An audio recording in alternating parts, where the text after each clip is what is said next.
These are some shocking Reddit confession threads.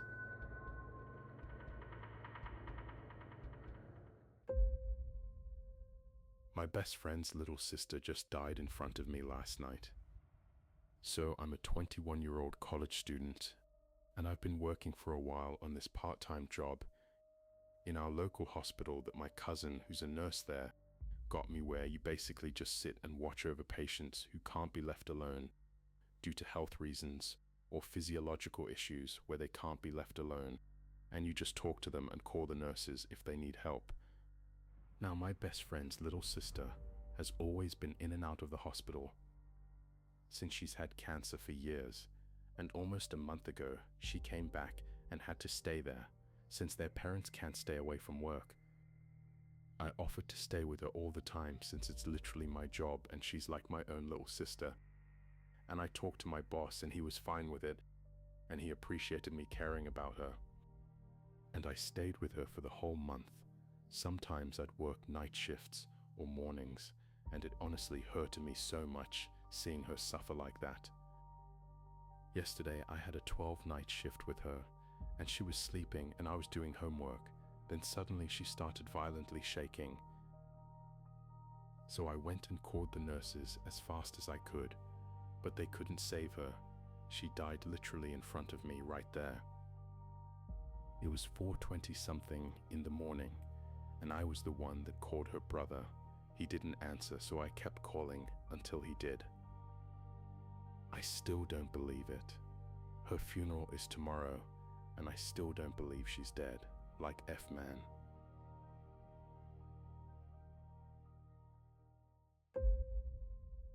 I almost killed myself last night, but got saved by a stranger asking me for sex. I can't tell anyone this in real life, so here it goes. I recently got cheated on and have been taking it pretty hard. Last night someone stole my phone and I just snapped. I can't afford a new one. I do gig work and heavily rely on my phone. I started walking along the street sobbing, planning to jump off a bridge. It was quite a long walk, but I honestly didn't have second thoughts. Someone pulled over. I thought maybe he'd ask if I was okay, as I am a woman bawling her eyes out late at night. I stopped. I guess part of me deep down did just want to talk to someone. He instead asked if I wanted to have sex with him. I obviously said no and kept walking. The callousness of this stranger kinda solidified my decision. Shortly after, another oblivious stranger pulled over and asked if I wanted some fun. By this point, I was really cold, and I didn't care if he killed me anyway. I said, "Get me alcohol." Obviously, I wasn't going to have fun with him. I just wanted alcohol to ease my mind and also make the reality of what I was about to do more palatable.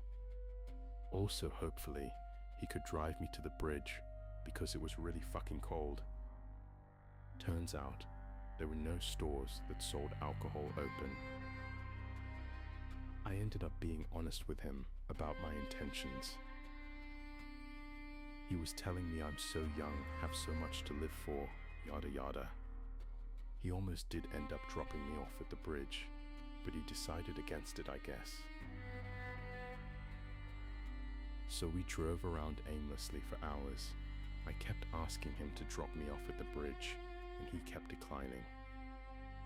I guess throughout my unhinged ramblings and repeated requests to kill myself, he fell in love with me. He told me he would marry me and we would figure everything out together. Eventually, I started to feel extremely tired. The car was nice and warm. I started to think how nice and warm my bed would feel right now. I asked him to drop me off near my house, went home and went to bed. So yeah, I guess a creepy stranger saved my life last night somehow.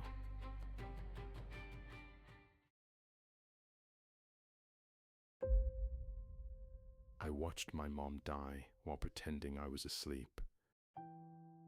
This happened a few years ago, but it still haunts me every day. My mom had cancer. It was bad. Toward the end, she was mostly at home in a hospital bed in the living room. I was 17 and mentally just shutting down. One night, I woke up to the sound of her struggling to breathe. I knew it was serious. I could hear it, like this horrible choking sound. But I didn't get up. I just laid there in my bed, pretending to be asleep. I don't even know why. I was scared. I didn't know what to do, and some part of me thought maybe if I just waited, someone else would handle it. She died that night, alone. I can't stop thinking, what if I had gotten up? What if I had called someone? Would she still be alive? Or at least not alone? I never told anyone I was awake. My family thinks I slept through the night. I don't know if I should confess or keep this secret buried. Have you ever done something out of fear that you regret for the rest of your life? Does the guilt ever go away?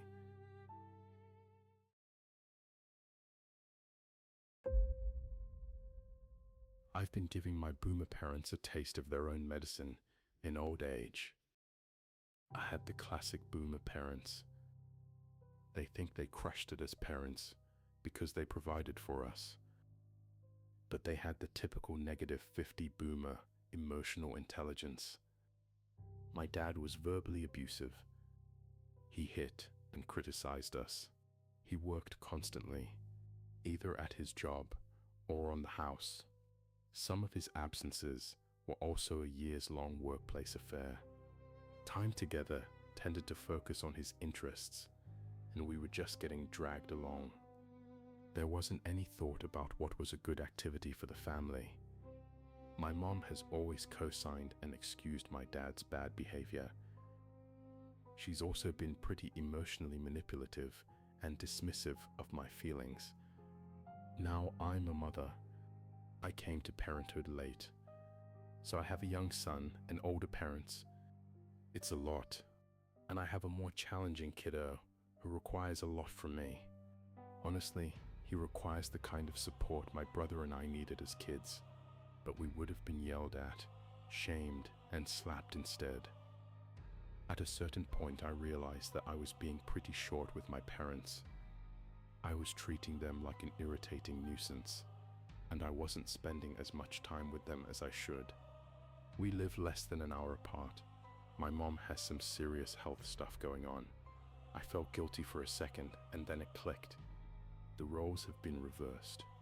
What did they do when I was the one in the helpless position? What precedent did they set? They recently downsized to an apartment.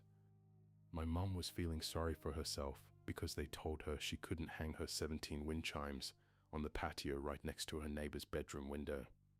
I was just about to say something supportive about this being a big change, and I understand how she feels. Then I stopped. What would she have done? Invalidated me, told me that someone else has it worse, and I should suck it up and be grateful. So I told her that she should be grateful that she had so many years of owning property with a yard. Lots of people don't get that. I lived in apartments for years with no outdoor space. Some people never have yards.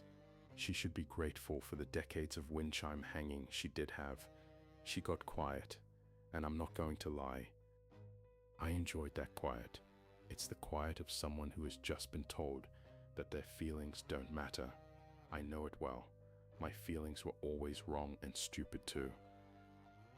I've also hit my dad with an "I'll give you something to cry about" when he complained about a choice I made. It was to stop attending holidays where my abusive alcoholic older brother would be present. I told him we could do separate holidays, or I'd really give him something to cry about, and we wouldn't do holidays with them at all. My brother is divorced and childless. My son is their only grandchild. I've completely let myself off the hook. If they didn't give it when I was the vulnerable one, then they don't deserve to get it from me now. Oh well, you made your bed, now go lay in it. I'll do the things that I want to do with or for them like they did with me. I'll be as sensitive to their feelings as they were to mine. All of my patience and empathy are reserved for my son and making sure that we have the kind of relationship that I will want to see reflected back to me when the roles change